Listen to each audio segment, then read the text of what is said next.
G'day and welcome to Talking Aussie Farming, where we dive deep into Australian agriculture. I'm your host, Jono Weinstock from FarmCap. And today we are out of the studio in Melbourne. We are out on the paddock, so to speak, not the farm paddock, but the footy paddock. We are out at Yarra Junction Eagles Football and Netball Club out in the beautiful Yarra Valley in regional Victoria. Very special guest today. We have Troy Armstrong, the president of the club, and also runs a successful wealth management practice focused on farming and agricultural families. Troy, welcome to the show. Mate, thank you. And thank you for coming out and spending some time out here. It's Great to be out here. We've got the winter woolies on. The snow's on the mountains coming Yes, by, and training's about to commence. correct. Yeah, we haven't had the snow really all winter, and then the last 2 days it's started. I even saw, the toboggans were getting sold half price at the local shops in the last couple of weeks, but all of a sudden they're going to be hot property. But yes, it's footy training tonight. Being 8 or 9 degrees out there, there's going to be a few that are all of a sudden working late. I may not make it to training. Right, I can tell you I do not miss footy training in winter in Melbourne, let alone out in the Yarra Valley. But Me and you both, mate. Yeah, I don't miss it one little bit, but I'm here anyway. Now, you do have quite an interesting football background. If we want to talk footy to start, the heart and soul of a club. Not only have you played, at a high level, but you've also been president. And I guess the way I look at the health of a community club is by its volunteers. And there's probably not many presidents that actually play as well. So from what I hear, you've just got busted buying some footy boots at the local sports store, and you've played the last 5 games. Is that right? Yes, so I think I've been president here now 5 years. So this will be year 5.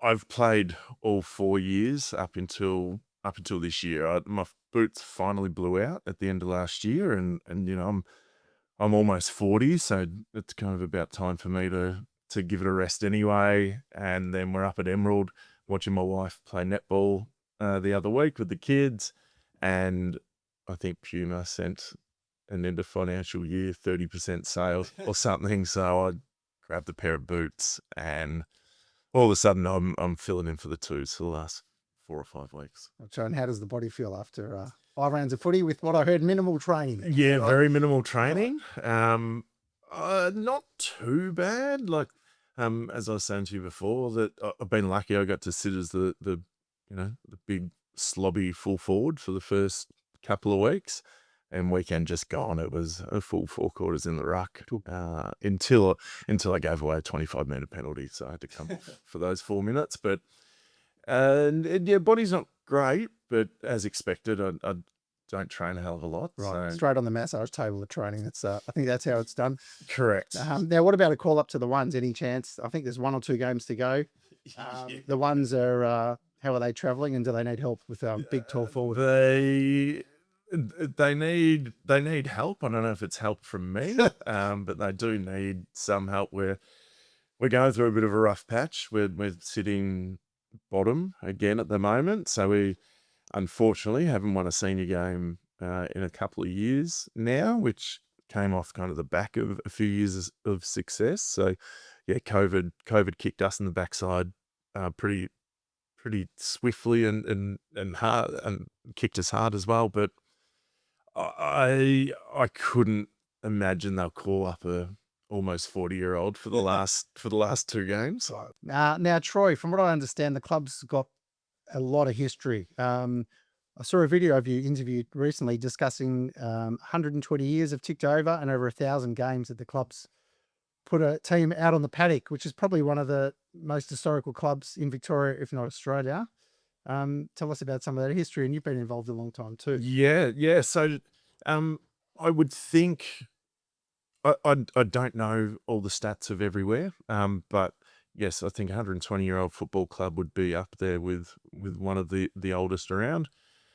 I've been here since my first ever game of football, so under 10s. I played all my juniors here, and you think of 1,000 games. There's been a couple of world wars in there. There's been COVID. There's been some other bits and pieces where we've still been able to put people out in the park and play footy. So that's that's really cool. We've been looking back at some old photos in the last little weeks, figuring out that we weren't initially the green and gold V that we have, and we actually had some stripes in there once upon a time. So could change the way our jumpers are designed. But yes, for me, obviously, it's a fantastic place. I have played nearly all my football here, and grew up in this town, so that's what you did. You played footy in winter and cricket in summer, and you kind of grew up at this place. So yeah, it's nice to still be around.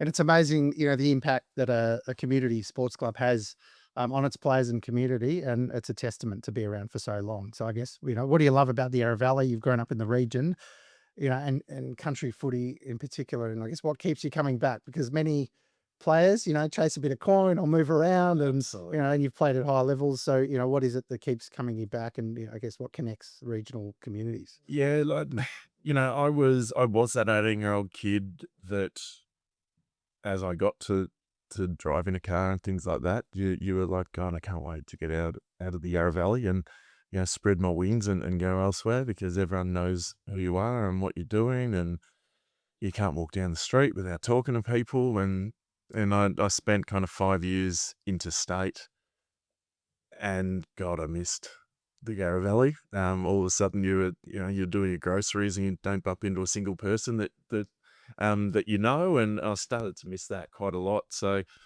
luckily, my parents didn't move or go anywhere, so I was able to move back, and then me and my wife, we made our journey back towards the city, and now we've made our way back out towards Yarra Valley. Now live in Yarra Junction, which is tremendous, where I grew up.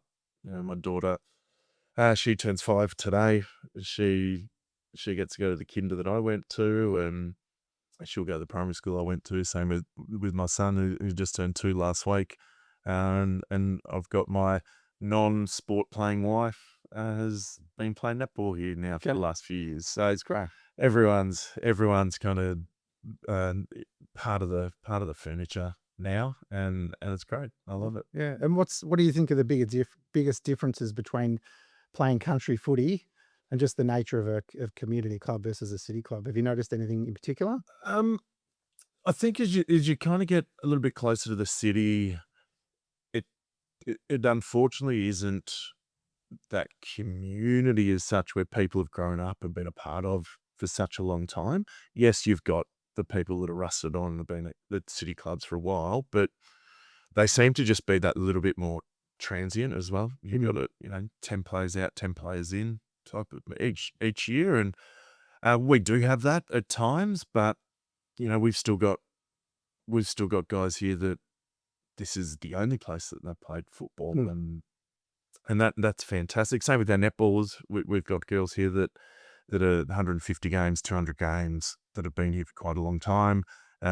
Noting that netball didn't become part of the country footy scene until early 2000s, I think, from memory. So yeah, I'm biased, obviously. I love country communities, and that's where I've been born and bred. So I'll always say that they're better than the city, but you always have your old stalwarts that have been part of places for such a long time. But yeah, here you play footy with the kids you went to school with, and it's the same now. I've still got some of those parents, and our kids are going to school together. That's great. Yeah. Look, there's two ways I look at the health of a sports club. One by its volunteers. So there's probably people, cooking the dinner for the players tonight who've been here for Yep. years, and cleaning the boots, and president, player. So I guess it's the strength of and the health of the volunteers. And also, obviously, it's the quality of the dim sims, like without doubt. Yes. So, and I played community sport cricket myself since I was, under 12s as well, still playing just. And first question, straight to the kiosk. Oh, How's the kiosk cooking? yes. We put on Yeah. fairly decent spread Okay. here. Uh, Donna's taught us all pretty well over the years that you got to change the oil often, and you've got to do this, and got to do that. So, um, we're pretty happy with what we serve in our canteen. some of the other clubs get some pretty good donuts. We haven't ventured down the donuts as yet, but if you don't, especially at Alexandra, we'll do the other week, you've got to grab a donut pretty quickly because they're on there by lunchtime. But yeah, we're happy with what we do here. We don't hear too many complaints. It's good. And what's on the menu for tonight for the players that do turn up to training? I think we've got pulled pork on the menu tonight. It always comes with chips, so there's always chips. The kids have the usual chips and nuggets, but half of them don't eat it, and I'm putting most of it in the bin at the end of the night. But yeah, we've got pulled pork tonight, which is fantastic. We had some tacos last week, which were really good. So yeah, we try and mix it up slightly. But yes, see how many actually turn up. Right. Well, I'm looking forward to interviewing a couple of your guys later on, and we'll find out a bit of goss about what they think of the club, and let's find out what they think about it. We'll get a few comments later. Hopefully, great. If they turn up, so let's find out. Now let's we've talked footy. Now just finally on footy, I did do a bit of research, and I saw you won a premiership at the Box Hill Hawks. So you played. Is that right? I was trying to find you in the photo. You looked a lot younger. You're in there somewhere. So yes, you've obviously played at the higher levels. Yeah. So talk about the peak of now's your chance. Yeah, look, footy career. I usually try to not mention this because mates will pick it up and say I'm talking about myself. But yes, it would have been our 20th year reunion this year at Box Hill. So it was 2006. We won Box Hill's first reserves flag back when the VFL had reserves, which is unfortunately no longer a thing. But yes, it was a short career there, and then I moved into state after that. Okay. But yes, we were able to be a part of that first ever Box Hill reserves premiership. No, it's good. You can't hide online, so it's always there. Yes, as I'm learning. That's very good. So Troy, while we could talk community sport all night long, and we've got plenty more to cover after some pulled pork later. But another reason we are here to talk is you've launched a new wealth management business called Larapinta Private, which is where our paths have crossed again. I'm very fascinated to talk through it. Given that you've grown up in the regions, you saw a real opportunity to help farming and agricultural families with wealth, which it sounds like were terribly underserviced. So I'm really keen to understand a bit more about Larapinta and what kind of problems you're solving for farming families. Yeah, look, I guess I've been lucky initially to have worked in some of the places that I have and kind of dealt with this kind of high net wealth, ultra high net wealth market where just over time I was dealing with more and more farmers, and they were the relationships that and not necessarily just farmers, but those that were outside the cities, really. And they were the relationships that I really enjoyed the most. And so it was probably 3 or 4 years ago where I started that journey really of going, all right, I can stop pretending, trying to be, the country boy in the city, and I can do all the city stuff. And let's actually maybe lean on the country boy side of things. I've got some really good experience. I've been doing this for almost 20 years now. It'll be 20 years in April. Why don't I just essentially focus on the relationships that I really enjoy? So it's selfish in one way, but I get to deal with some really cool families, do some really cool things, go on some great trips, some nice long drives, and I spend a lot more time in my car than probably anywhere else. But it's bringing that institutional capability out into the regions that just hasn't been there typically. Mm-hmm. You have your local accountant that you've had for 20 odd years, or mum and dad had them prior to that. And there becomes, I guess, a limit as to what they can offer as such. Not so much on the accounting piece, but this level of wealth gets to a point where you kind of outgrow the area that you're in. but you're in the area that you're in, and you don't know where else to go outside of that. So, your local bank manager becomes your best friend, not only on the lending side, but you're rolling your term deposits and you're doing these bits and pieces, and there's nothing that's wrong with that at all. But it- there's just, I guess, this lack of institutional capability that actually moves from 20K radius of a major city. And again, selfishly, they're the relationships I like the most. It's the time I spend out there. I really enjoy out on farm or out at the local pub in a Mansfield or a Chuka or wherever. I get to go on some pretty cool conferences in some cool spots. So it's just something I really enjoy, and I've got the experience where I can really work with these larger families, larger individuals but I can give them, I guess, a personal service level, a personal relationship that you just wouldn't get. And that's what and that's what it's all about, right? When you're working with farming families in the regions, TLC is typically what's missing, and the effort to go and see them and get to know them. And it's a generational relationship. It's not just a transaction, right? Which I think is Yes. what probably was missing, and similar to our business. Just goes a long way once going to see them and help them. Yeah. Yeah. It's just it's doing that little extra bit, which, like I said, I love the drives. I love going to places and driving through New South Wales and Queensland and doing those things. I'd really, really enjoy it. And I know that what I do can help a lot of these families, and it's not out of their own ignorance. It's just that, some of these services just aren't available Right. in these places. So let's talk some of the wealth that's out in the regions. Some people may not realise, but we talk to asset-rich farmers who are sometimes cash constrained, which is why they're talking to us.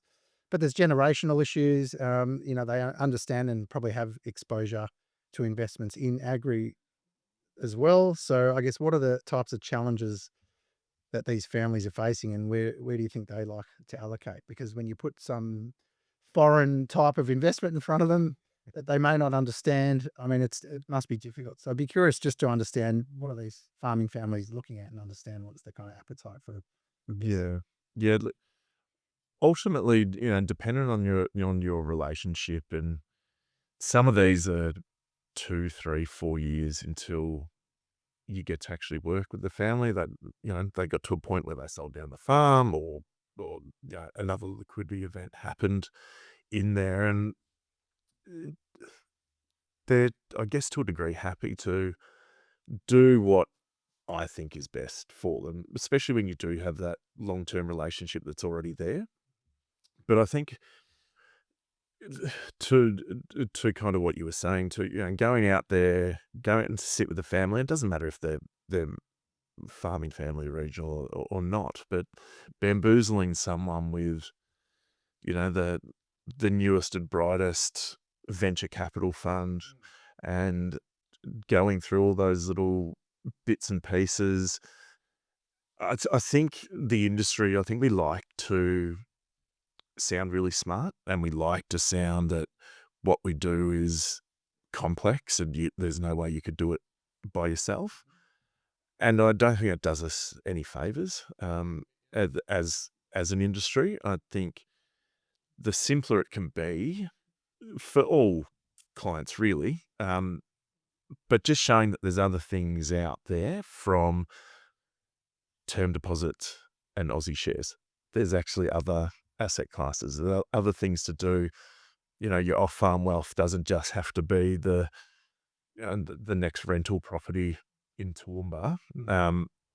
There's other things that you can do that could be much more flexible, a portfolio that could be much more liquid and actually solve the problem that you're trying to solve. But people just don't, unfortunately, and people know what they know. That the older generation know property, and that's what all they want want to deal with. And then the newer generation are probably all about digital assets and other things. But yeah, there's just much more to what a portfolio could be. That it's not just cash and shares, and that's it. That's right. Now, I guess the name of your business, Larapinta, holds some significance. I'm still trying to get my head around it, but it's a river that's been around for generations or hundreds or thousands of years that keeps flowing, and I think the thematic is, long term generational Yeah, stability. Is that yeah, am I on the right you're path? right. Yeah, Yes, no. Look, spend a lot of time um, trying to figure out what name I go with. yeah, I think we probably spend too much time with those things. But yeah, I wanted a name that really kind of set up what I'm trying to do with the business, where it is this, I'm not yet 40, I'm very, very close, but, this can be 30 years of me being in this position and being in this business. So, um, yeah, I just wanted something uniquely Australian that I'd work with generations of families and a name that would reflect that. And Larapinta was something that I came across and then looked into, the Finke River and which is supposedly, I don't think that it's been corroborated everywhere, yeah. but we'll take it, that it's the oldest river in the world. Right. It's been running the longest, and that just, yeah, was a good fit for what I'm trying to do, where this isn't a a fly by night type of thing. This is something that could be with you and your family for 30 odd years. And that's ideally how I'd love it to go. Oh, that's good. It must be some interesting conversations around the table, with a farming family eating some homemade lamingtons or some instant coffee. You might get a real coffee maker occasionally, but some Arnott's biscuits, they're the favourite. And it's The ones that, yeah. But when you've got the younger generation, hopefully participating in some of these discussions, because educating them and understanding money and wealth is really important. And they're into the digital currencies, and the older generation are into other assets. So I'd be interested to know what I guess, typical portfolio construction might look like, kind of as a guide yeah. now, and what the future might hold for these farming families. Yeah, look, it's horses for courses, obviously. Each family's a little bit different. The capital that they have is to solve different problems, whether it might be excess capital in the operating business, or this is, you know, next year's drought money, or you can manage it all in different ways, but it can be as boring as cash, fixed income, Hmm. bonds, private debt, and then it can get a little bit more exciting with some Aussie equity exposure. Um, we go quite broad with alternatives, Hmm. so things like water rights. In the past, there's been fishing rights. There's royalties. There's infrastructure now that you can get quite good exposure to. That sits in, I guess, in that alternatives bucket. And the portfolios can be as diverse as they need to be.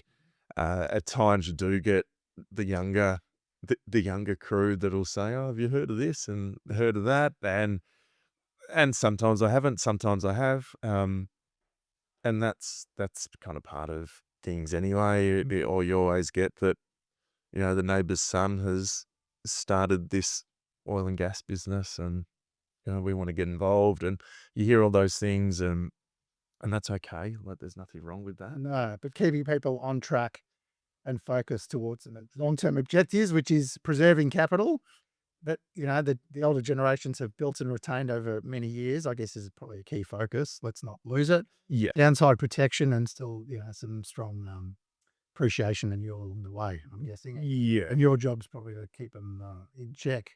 yeah. It Some is. guardrails.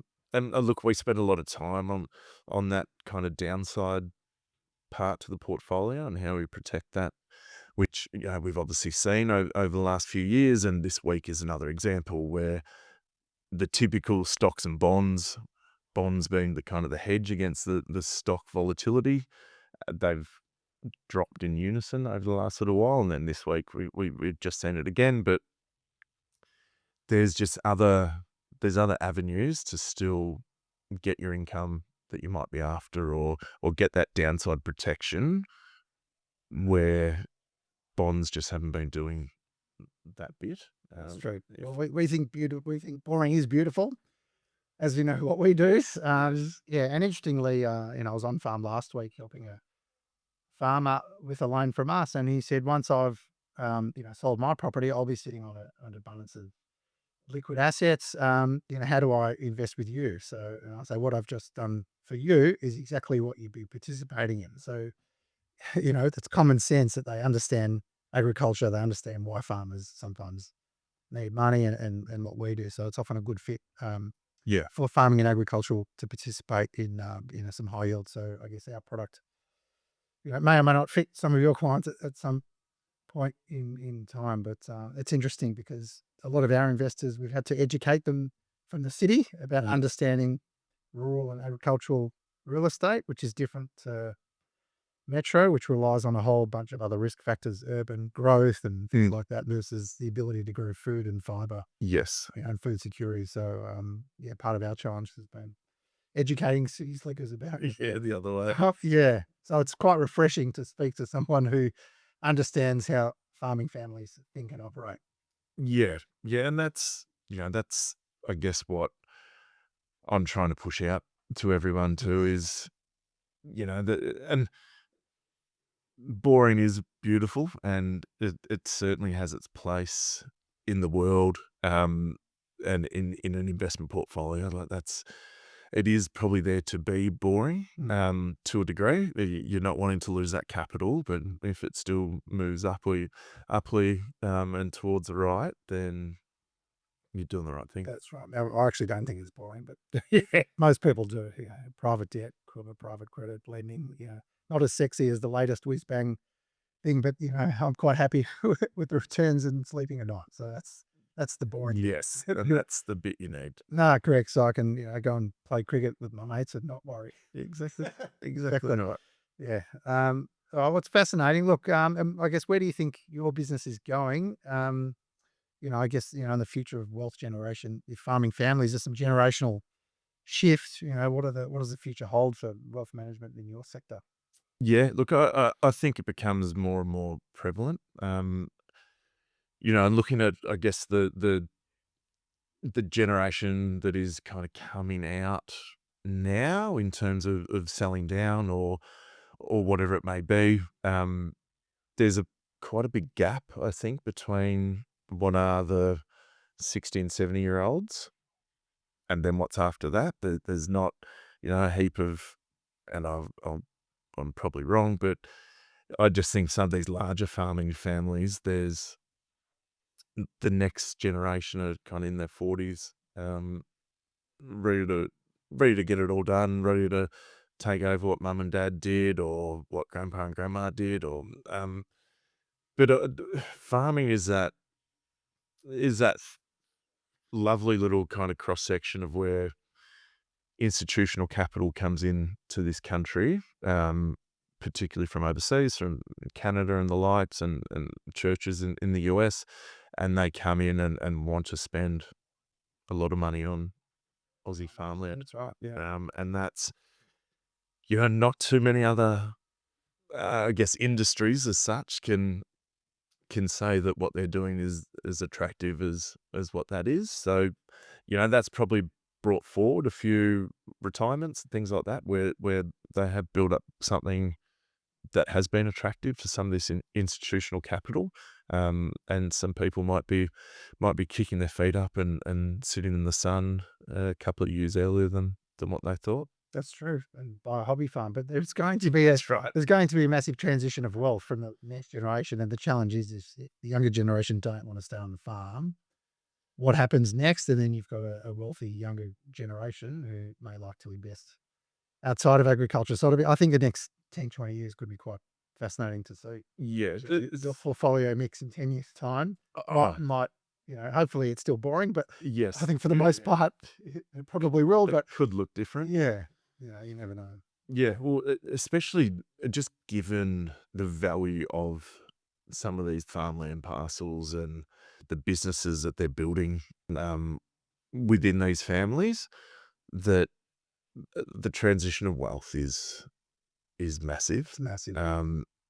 We do have families in this country that own millions of acres, which is the size of some small countries in Europe, and it's very, very impressive, and it's really cool. But that comes with, you may get the knock on the door that says, "Hey, we wouldn't mind running the ruler over this, and here's the check." And then all of a sudden, it becomes kind of a situation of panic. What do we do now? What do we do now? That's right. Go and buy 150 square meters of land in Melbourne, and well, there's a few bargains there. They're fighting over a small little backyard. Two-bedroom apartment. Yeah, if we're going to see it, it'll be different year after year, but yeah, there's a lot to happen, and this is national across just that age group. That's right. Anyway, Yeah, the whole transition of wealth. yeah, Wealth coming now. You've travelled far and wide. One of the favourite part of the show is to hear maybe some stories of some of these adventures you've been on with some of these yeah. farming families or regions. Is there anything that comes to mind where you've gone, oh, that was a bit quirky? I've been able to do some really cool stuff in the Northern Territory. Some things I won't talk too deeply of, but just being able to see parts of that territory that not everyone gets access to, and just seeing the wildlife that's around. Yeah, the Northern Territory is a beautiful place, and that really holds a special spot for me. Um, I get to spend a bit of time out in the Red Centre. Got to see for the first time in however long that the Todd River ran for twice in the 1 year. It was the first time that had happened for quite a while. That was at an industry conference, a cattlemen's conference out there. And then I've got to visit some really cool places around Victoria and kind of southwestern New South Wales and things like that. So I haven't really given you a favourite place. That's right. What about in the Territory? Favourite Um, place of nature out there? yeah, look, it's just the abundance of wildlife. Like it's even just going out fishing, and I do have a mate that's up there that has a boat in one of the marinas in Darwin, and literally every time you dropped your line down, you caught a fish. And then if you got it up before the sharks got it, well done. And yeah, from someone that's grown up fishing in the Murray or the Yarra River, getting a bite every time you dropped it's pretty exciting. You can just the wildlife up there it's just fascinating. Watch out for crocs. Watch out for crocs. They're sneaky, and for such big animals, you couldn't believe that they're in spots that they're in. That's scary. Stumbled on a few on a fishing boat. Yes, on boat. Yes, not thankfully having a paddle. Right, goodness me. Okay. I did go on a trip up and down the Ord River near Kununurra a few years ago. Yep. Crocs everywhere, and there are people jumping off their boats, just swimming. There's not supposed to be salt water, but there might be, and there's a couple. Yep.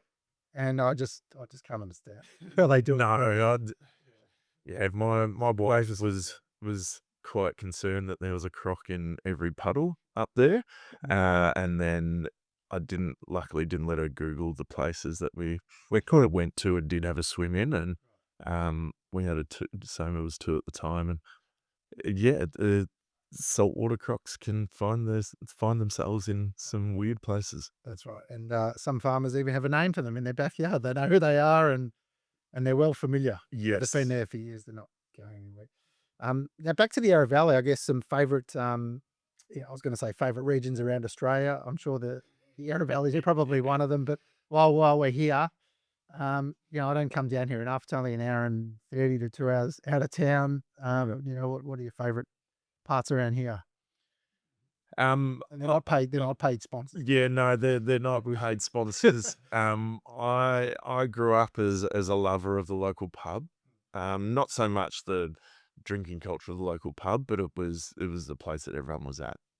So I do love the pubs around here.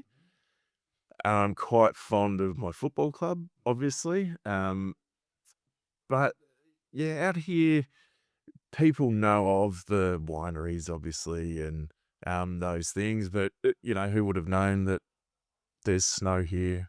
It's up the mountain behind us, but an hour and a half from the city, and there's snow that you can go to. Not too many people know that. I know the weekend will be packed because word would have got out, but it's little things. It's some of the wineries that no one's ever heard of that you go to. I used to work on one growing up. Uh, the pubs. We lost a ripper pub out here at Wooriellic that would have burnt down 20 odd years ago now, and they've never replaced it. Maybe not 20 years, but I haven't replaced it, and that was a sad. Right. That's sad. That's been to the detriment, I think, of our area. But yeah, anywhere that people gather, I'd quite enjoy. So yeah, the Yarra Valley as a whole, especially living out here, uh, very rarely spend times at wineries. I'm certainly not a wine connoisseur at all. I'd be pretty happy with a clean skin from Dan Murphy's or, um, so it's very much we don't spend time in the wineries as much as what everyone would think, but that's people from the outside looking in going, how could you not? So what's your favourite pub in town? You can pick one. Look at it would have to be our local one here in Yarra Junction. So Cunningham's is our pub. The launch pub that's just up the road probably gets the equal amount of my time, and has over the years. Mum and Dad's house was pretty much exactly in the middle of both. They're about 2 k's apart, and we were right smack bang in the middle. So I could either walk one way to go to one pub, or I can walk the other way to go to the other pub. So that was pretty easy for me. But yeah, the launch and Cunningham's, they're my two favourite. Yeah, we have nice little banter with those that live up in Warburton, but I don't really go to their pub all that often. The other pint, Bit of local rivalry. yeah. Okay. Yeah, the people in Warby can have the Alpine, and we'll have the launch pub and Cunningham. So pretty happy. Sounds good. So keep that on your radar. Now, when I go to visit your kiosk and enjoy some pulled pork later, and I go to the bar, Yep.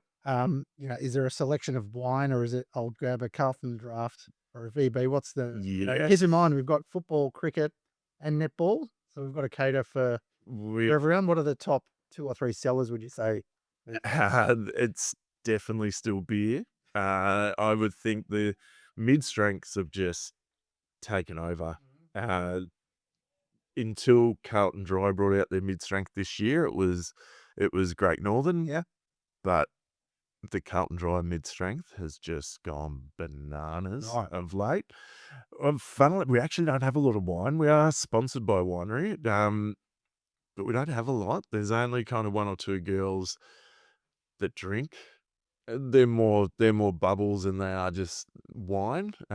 Sally, our ex president, secretary, and treasurer, she always has a bottle of her red wine here that now we only see her once or twice a year, but she's another wine drinker that I actually can think of off the top of my head.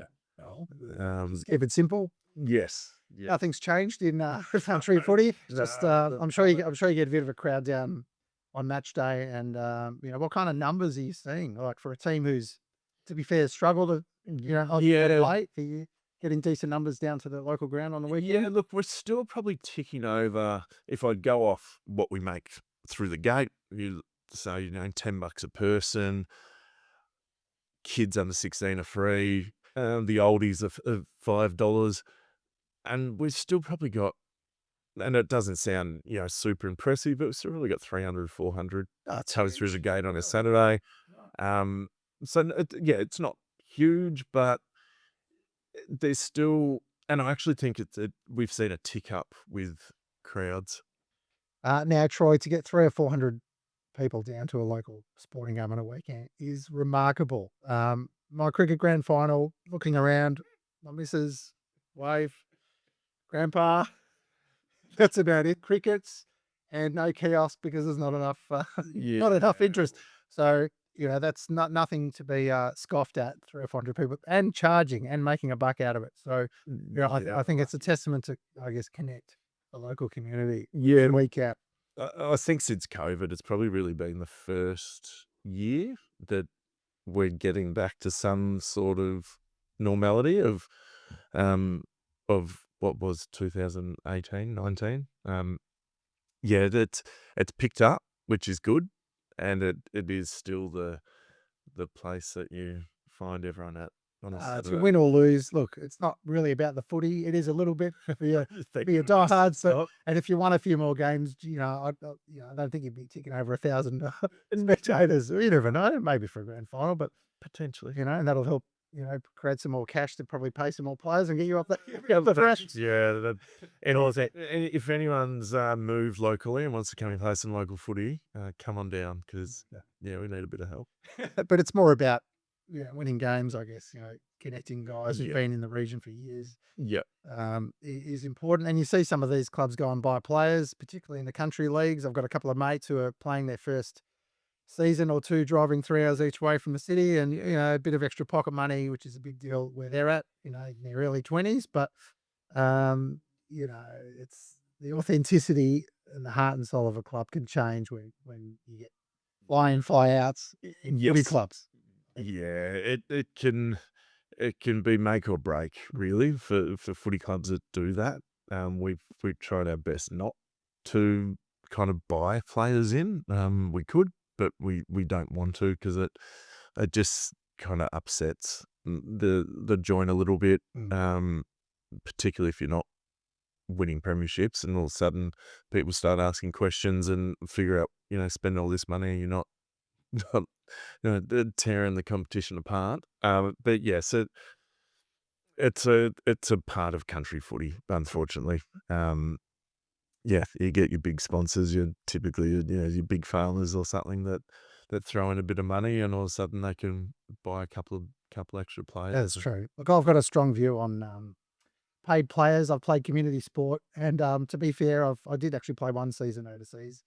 And I for many years past my prime, still get calls, and I say, look, I just refuse to take money off a community club, like whatever financial position I'm in. I just think there's so many hardworking volunteers and so much effort goes in. I just don't think it's fair or right. But look, there is a legitimate market for it, and I kind of get it. And footy is quite predominant, whereas cricket maybe one or two guys, whereas there's many guys, and the clubs, can make a buck through sponsors, and there is this desire to win premierships at all costs in some of these clubs. But I think what's unique about Yarra Junction Eagles, is to retain its integrity, and that, long term, I mean, history speaks, right? 1,000 games, 120 years, and still kicking with, after training. So I think it's something to be proud of. Yeah. Look, even the flag we did win in 18. Let's not forget about that. Yeah, we would have had probably 8 to 10 of us that were junior players on this club. That doesn't typically happen a hell of a lot anymore, unfortunately, but that's the nature of country footy. What a great thrill that is. Probably photos of you in the rooms from under 12s, winning a flag. Yeah, and then photos there actually. 2018, another flag, together. So that's what I think community sport's all about. Yeah, it is. Yeah, no, but it's a great place to be a part of. Community, any community really is a great thing to be a part of. That's right. Now we can hear the balls bouncing and training's probably started. So we might need to wrap up. Troy, I've loved talking footy, finance, wealth, and kiosks. And wine. So thanks so much for coming on. I appreciate you coming out here and doing this. It's a bit of a drive, but no, it's great to come out and kind of invite any farming families to have a speak to Troy about their wealth journey, and Troy's your man to have a chat with Larapinta Private. Thanks, Troy. Thank you. Pleasure. Thanks to Troy for joining us on our show. Now, we've managed to sneak in a couple of extra special guests from off the massage table and off the footy field in the freezing cold. I've managed to secure Macca and Alan, current players of the club, who are joining us to have a bit of a chat about what they love about playing at Yarra Junction, and also a sneak peek and a bit of goss into Troy's footy skills and also president skills. Right, we're here with Alan. I've had to grab Alan off the massage table. Sorry to interrupt your therapeutic session. Good way to hide off the track is jump on the massage table. But thanks for joining us. Alan, tell us about your involvement at Yarra Junction. How long have you been with this club? So I've played at Yarra Junction since under 12, so would have been 11. So Right. 37 now, so what's that, 26 years. Right, and so you've played with Troy a long time. Yeah, I've played with Troy since he came back in 2018 when we won that Premiership. As we were saying before, Troy's a few years older than me, so he was in the older levels in juniors. So until he come back, that's when we played together. All right, that's a long time. So tell us, what do you love about this club, given you've been here a whole lifetime? This is just a real family-orientated club, I've spent all my teen years here. It's kind of a club where I grew up, I'd say. I've grown here. I bring my daughter here now, so it's a really welcoming environment for kids to be safe and run around who you want to be. Yeah, it's amazing. And you've grown up in this region as well, have you? Yeah, I grew up in the Watching Place, so just down the road. Went to school here as well. Great. Now, give us the goss on Troy. What's he like as a player back in his day, and now I heard he's put his boots back Troy on. will tell you he's the best player that's ever been. Right. Seems like a common theme, yeah? Yeah, he'll talk himself up. Right. No, he was a very decent ruckman. Okay. If you told him to put it somewhere, he would tap it straight on your tit. So Okay, there you go. And now, almost 40, putting on the boots. Is he handy?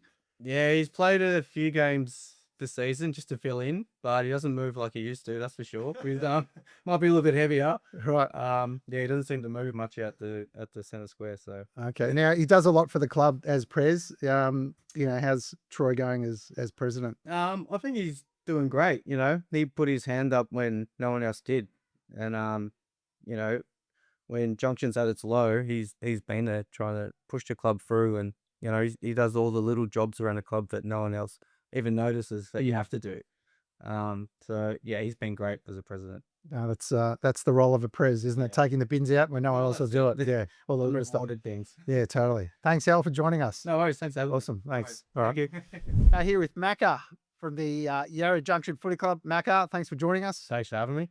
Now, sorry to pull you off the track, but probably got you out of a couple of drills there. I don't mind coming off the track to make it a chance. So Very good. Now, just tell me, Macca, how long have you been playing at this club? I've been at Yarra Junction since 22, so this is my 5th season here, and loved every bit of it since I came. So Right. What do you love about this footy club? it's just culture. Obviously, the last few seasons haven't been winning, but the culture, the people here, the family vibe is unreal. My partner ended up coming down playing netball, and she's loved it ever since. But yeah, really just the people who make the club more than anything. And you live in the area, do you? I live in Ludar, so I'm about 25, 30 from here, but that's okay. I don't mind traveling. Ah, that's awesome. Now let's talk about Troy. What's he really like as a player? I heard he's put As a player, Yeah. oh, he's angry man. He's an angry man. Is he? He's a gentle giant off the field, but Right. once he crosses that white line, he gets that white line fever. He's hard to stop. He was good in his day. He'll let you know about it. Right. But yeah, these days he just has a bit of a trot around. He's not as good as what he used to be, but Okay. we're not telling that. Very good. And as a president, how's he going as pres? Unbelievable. He's really a players president. Really listens to what the footy club needs and what he believes is best for the footy club and the people in it. It's a hard job. Not many people anywhere really could do it and do better than what Troy has. So can't talk high over you on that regard. Very, very kind words. He'll be pleased to hear. Now, are you sticking around after training for a meal and a beer? Always stick around. Maybe not a beer, Right. maybe Coke Zero. Coke no Zero. calories in that, but definitely stick around for a meal every Thursday. Good stuff. Thanks, Macca. Thank you. Awesome. Thanks, Beautiful. mate. That was awesome.